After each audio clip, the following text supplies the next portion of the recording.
Nostalgia Critic. I remember it, so you don't have to. Let's talk a little history. Shut up, you gotta learn something! In 1862, Anna Leonowens was given the opportunity to teach the many wives and children of Mongkut, the king of Siam. She accepted and later wrote a series of memoirs about her experience called The English Governess at the Siamese Court. The memoirs were controversial, to say the least. Many saying she exaggerated or downright fabricated her influence on the king, and that she reduced a man who was a Buddhist monk for 27 years into a cruel, extreme, even violent monarch. Years later, Margaret Landon wrote a fictionalized, or even more fictionalized version called Anna and the King of Siam, again reinforcing Anna as the revolutionary and Mongkut as the harsh, eccentric ruler. Thailand finally said, "Hey! We've had it up to here with your bullshit! We're going to write our own version for English readers, which will later become Mongkut, the King of Siam. And our writings will be placed in the Library of Congress for all you readers to see the truth. Maybe then, America will know the true history of our beloved king." God damn it! Rodgers and Hammerstein's The King and I came out, glorifying Landon's book and making her story more popular than it's ever been. So the controversy about telling only one side of the story continued from here on. But then another adaptation came out, this time in animated form, under the same name, The King and I. Getting to know you, getting to know all about you. Animated by Warner Brothers and released in 1999, this movie surely would offer a new outlook on history and myth, not unlike something like The Prince of Egypt did. Taking a relatively famous tale but updating it with modern dramatic storytelling while still coming from a different but respectful point of view. Perhaps Thailand's dignified look on their beloved king will finally come to light. So, tell me, how does this look back on history begin? What is it, Mother? A dragon. This is The King and I. Did I see that right? I mean, did I really see that right? A dragon? We're starting off The King and I with a fucking dragon? What band of bum idiots produced this cinematic idiocy? Oh, gee, now it makes sense. Rankin Bass, the same animation team who made those stop-motion specials that put more emphasis on the stop than the motion, and produced a whole slew of what I like to call awkwardmation. The cartoons that were never good, but you were just so fascinated by how strangely they moved that you had no choice but to keep watching. This film doesn't even have that distinction. It has good animation. To an extent. It's good Warner Brothers animation trying to be good Disney animation, resulting in bad Warner Brothers animation. But honestly, I'm probably getting ahead of myself. Let's look at how this film begins. The governess is being transported to Thailand during a nasty storm. Clearly, she's already doing a bang-up duty of her job as her son is climbing the edge of the boat for his pet monkey. I'm sure she'll do great looking after those kids. I should have known it was your fault. Louis, are you all right? Mia, Mia on the wall. Who's the loosest adaptation of all? I'll use this English school teacher to help me dethrone the king. Actually, this is the Prime Minister Kralahorn. In the original film, he's a stone-faced traditionalist who believes in the old ways, trying to help the king run a good government but still keep true to his traditions. This one comes pretty close. Here he's an evil wizard who wants to dethrone the king by using his magic powers to take over all of Siam. Oh, and the Japanese didn't fire at hospitals. What? Upon hearing that the school teacher is arriving, he comes up with a plan so evil that it makes rats jump out of his shadow. You heard right, rats jump out of his shadow. I'll cleverly convince her that our king is a barbarian! Isn't that like one of the missing Grinch lyrics? You're a mean one. Crawl home. You have rats in your shadow. You dance as horribly as our drunk Ricky Ricardo. Crawl home. Thank God the person this is based on is dead and he has no estate to sue you, because if they could, they probably would. No, I don't get it. You're right, but you go explain to me now, huh? He also has a sidekick played by Daryl Hammond named Master Little. Why does he have a sidekick in this version? Because everybody has a funny little sidekick in this movie. In fact, we can probably just go ahead and start the funny little sidekick count. The monkey, most racist interpretation since Breakfast at Tiffany's. The dragon, okay, we won't count him. But yeah, I'd say let's address the white elephant in the room, but we don't need to. It's one of the funny little sidekicks coming up. What is it? And speaking of awkwardness that needs to be addressed, Prowler does indeed send a dragon to attack them, which doesn't make sense seeing how a second ago he said he wanted her for his plans. So why is he trying to scare her away? But thankfully, Anna has a foolproof way to fight him off. Whistling! You heard right. In fact, I'm gonna be saying that phrase a lot in this review. I'm just gonna have it on standby. She starts whistling. Mother, what are you doing? I'm whistling. That's what I do when I'm afraid. Which of course leads into the famous song. Whenever I feel afraid, I hold my head erect and whistle a happy tune, so no one will suspect I'm afraid. Now, in the original, she tells her son that she whistles because she's afraid to meet the king, and sometimes her nerves get to her. Here, it's a friggin' dragon! Kill it with fire, spears, rocks, but not a musical number! You should be singing about the wonders of a semi-automatic! I whistle a happy tune, and every single time... Oh, and twirling. Yes, twirling will confuse the savage beast. Where dinosaurs always base their sight on movement, dragons apparently base their sight on not movement. So I guess they eat a lot of rocks. But you want to know the really bizarre thing about all of this? And trust me, it's not an easy sentence to say considering what we put on screen. No. The really bizarre thing about all of this is, it works! Yeah, the monster disappears. Oh, I guess whistling and twirling are now permanent additions to the naval defense. Oh my god, a monster! You know what to do!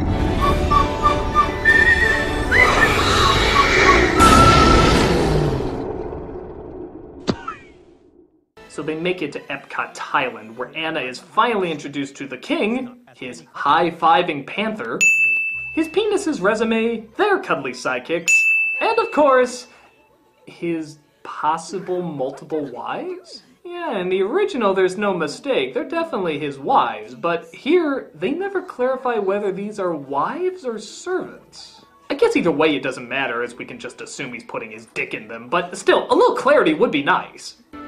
While one of the newer servants is shown around the palace, she comes across her own cuddly playmate. I shall call you Tusker. And the king's eldest son, Liu Kang. Tusker? Who are you? An object. Like rug given to king. Oh good, I'm glad you know that. You see, usually I have to talk to girls and treat them like individuals, but you seem to be ahead of the game. But Ty Jafar, it turns out, seems to have a new sinister plan. If the boy gets hurt, the king will be blamed. We going to mess him up. So, first it was make the king look like a barbarian to Anna, then it was scare Anna away with a dragon, now it's try to kill Anna's son? You're like a one-man political debate. You can't stay agreed on anything. You lack focus. Crawl home. You need some Adderall. Whoa. You'd have to be brave to face one of those. Darn it all. All right, you villain. Take this right now. So while most of the audience refills their popcorn because clearly they know the next 2 minutes is nothing but this, Shang Tsung decides to write a letter to the British fleet to make it look like the king is treating Anna horribly. Oh, Sir Edward, there's a letter for you. Really? Follow that letter.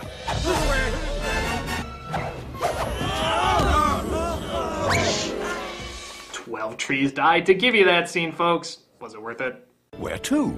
Siam. To dethrone a barbaric king. We got a random letter. Let's destroy a nation! But of course, Anna is fine, but apparently having trouble teaching her pupils. Siam is not so small. Oh, but look. England's even smaller. But Royal Palace is center of whole universe. You know, the irony is that this misunderstanding of history from delusional people at the top who think they're always right can just as easily be translated into American film animation. I mean, really think about it. So let us begin with the history of Thailand culture. Thailand culture come from Big Dragon. Big Dragon decide who live and who die. And those left created Thailand. Alright, why don't we come back to Thailand history? Let's instead look at American history. American history. John Smith saved my full-grown Indian princess. They have romance and talk to a singing tree. Alright, we'll come back to that too. What do you know about Russian history? Rasputin Yes? was an evil wizard with a talking bat who cast spells on another pretty princess. Pretty princesses make up most of world history. You know, let's take a break and I'll read to you from some English literature, like The Little Mermaid, who sacrifices her life and... She lives in the end. Okay. It's a very ancient saying, but a true and honest thought. So this leads to the musical's most famous song, and coincidentally, the most annoying. Getting to know you, putting it my way, but nicely. You are precisely my cup of tea. Thank God once again the focus isn't on the interaction of the characters or their relationships, but rather an excuse to have the comic relief distract us with their rushed dumbass humor.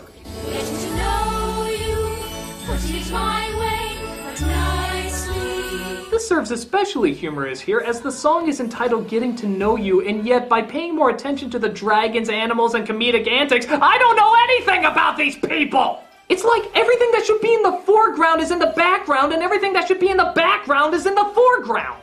I mean, it's like people focusing more on the color of the wall than the person actually in front of it.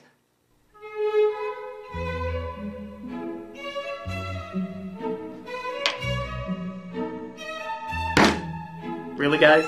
Really? Okay, well, let's go to commercial while I try to fix this. Oh, no. Clearly, this is really important. Like, the show can't go on with this abomination behind me. I mean, here I thought the most important thing about the Nostalgia Critic was the Nostalgia Critic. But no, it's the color of the fucking wall. That's the glue that held everything together. So, I'll be right back. We're gonna go to commercial. No, it's too important. We're gonna go commercial while I try to fix this atrocity back here. Oh God, what was I thinking? White!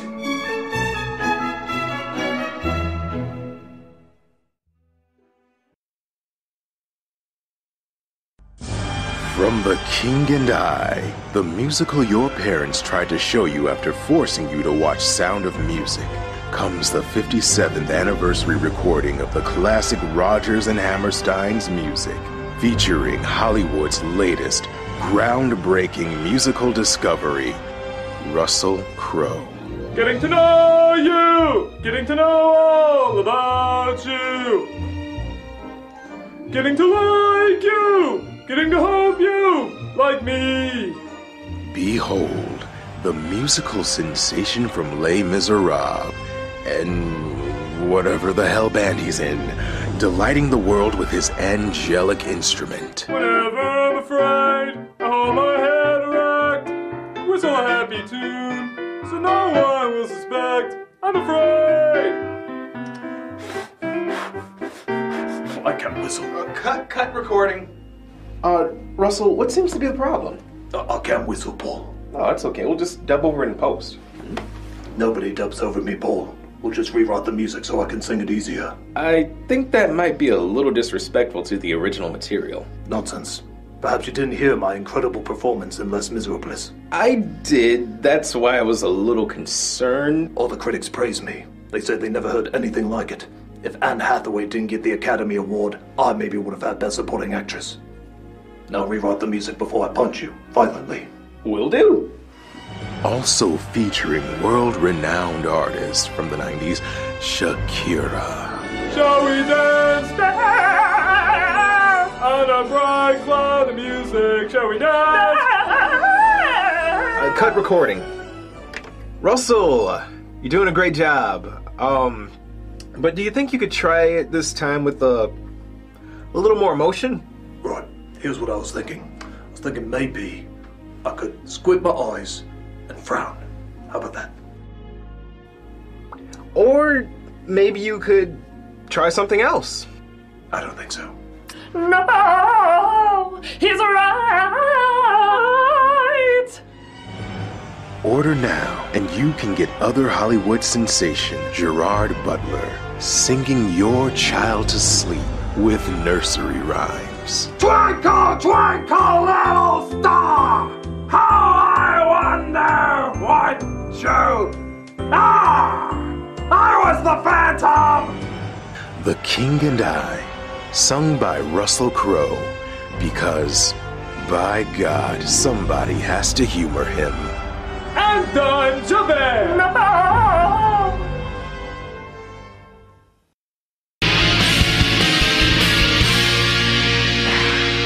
I think I figured out a way to get it back. And boom! There you go.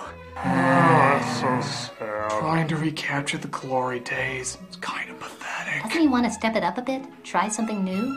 Okay, alright. Boom! Oh, look who sold out. He can hide behind all his high-tech effects so he can disguise the fact he doesn't try anymore. Oh, now he's trying too hard. Could he be any more obvious? I'm allergic to popcorn. He's so insensitive, never thinking of us. You know what I miss? The days when he had the white wall. Yeah, things were good back then. That'd be so retro if he went back to the white wall. So, in keeping with the theme of put as little attention on our main characters as possible, the king sings about the changes of the world and where he belongs in it. But also while giant killer statues come to destroy him! Oh, thank God. I almost thought the song served a purpose. When my father was a king, he was a king who knew exactly what he knew. But it's okay, because the comedic panther discovers quickly what can stop them. A roar. A roar. Why is it this wizard's powers seem to be defeated by the lamest things? Now I will send in the powerful Godzilla. Oh no, somebody sneezed softly. Well, next I will send in the merciless Rodan. Oh no, somebody ate a Mentos. Well, this time I'm sending in the horrifying aliens. Oh no, they're undone by the tiniest creatures that God in his wisdom put on this earth are diseases. Oh, I'm a bad wizard. You're an idiot.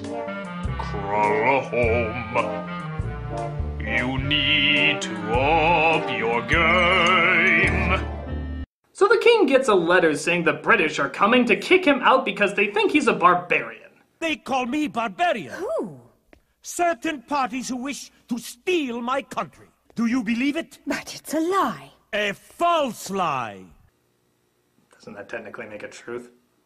So they decide rather than fight the British, they'll charm them by showing he's not a barbarian and by hosting a big party. Oh, it's very exciting when you're young. And you're sitting on a small gilt chair, terrified that you'll be a wallflower. Suddenly, you see two black shoes. What the hell? A face. Ah! And it speaks. Sire, she's dancing with her musical schizophrenia again. Music, shall we fly? So, is this like what dead Jedi do when they come back from the grave and want a nice night out? You will go to the Dagobah system. There you will learn from Yoda. Perchance, when the last little star has left the sky. And what makes it even crazier is that the king is just watching her dance with nothing. Just remember, Guy, this is the woman who's going to show everyone you're not crazy. Oh yes, it's totally customary to dance with your mental breakdown after tea. I'm beginning to see why your country parts with you. So the British arrive, and you know it's the British because they literally play their national anthem every single time they're on screen. Oh yes, but at the moment he's pretending to be civilized. I'll see through that. See? And everything seems to be going well, until he discovers that his son has given away a sacred piece of jewelry to one of the servants. You gave away? Father, may we discuss this privately? Who? What? Who? Okay, your Daffy Duck impersonation is really gonna need some work. Who? Dishonor! Servant girl and prince! Forbidden! Do as custom demand! whipped till death. I cannot believe you do this. Down, down, down. Father, no. This might be really inappropriate, but seeing how this is a Rankin Bass production, during this scene, could we play this? Where there's a whip, there's a way. Where there's a whip, there's a way. We don't want to go to war today. Oh, if you know the story, you know he can't bring himself to do it. But he does order her to be sent back to Burma. Why'd you say Burma? I'm panicked. But the prince and her escape and try to run away. Go to the ancient place of the elephants. Bring back their bodies after the accident. There's going to be an accident? Yes. You know, Guy, you keep coming up with these complicated ways to seize power. Have you ever thought about just going up to a really powerful nation and being like, "Dragons! I can make dragons! Give me all your shit!" So the servant falls into the Pepsi Cola River, but luckily the king has his air balloon to try and save the day.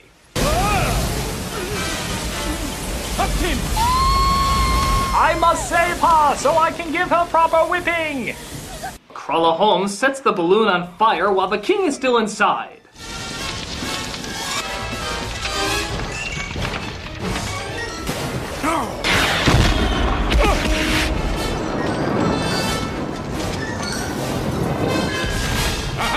I'm super! Thanks for asking. All things considered, I couldn't be better, I must say. Sir Edward, I can explain this. Dragon! So the family goes to look over the damage.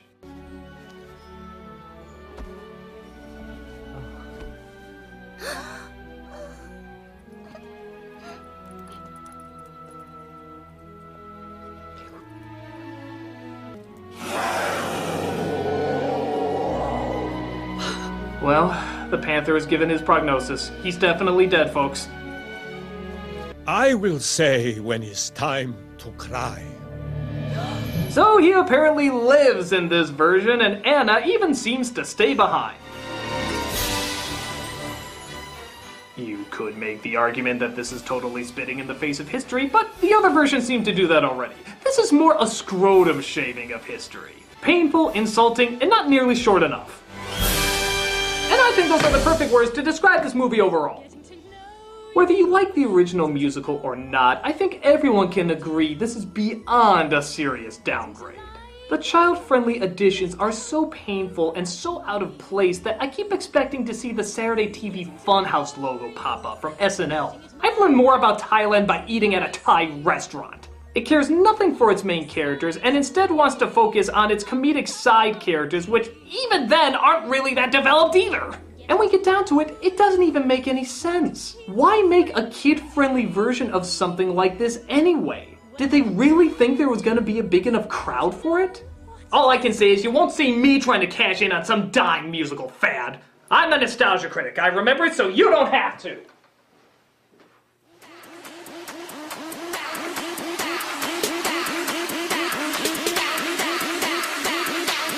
Do the Harlem Shake.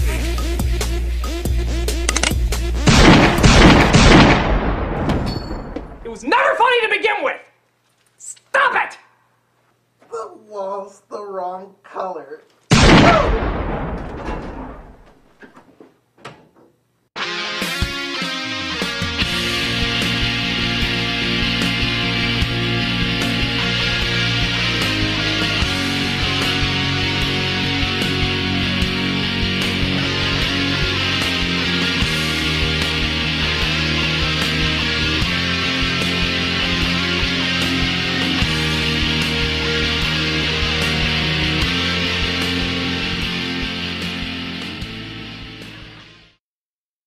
No! He's right! Oh, that was good though. Okay. Who?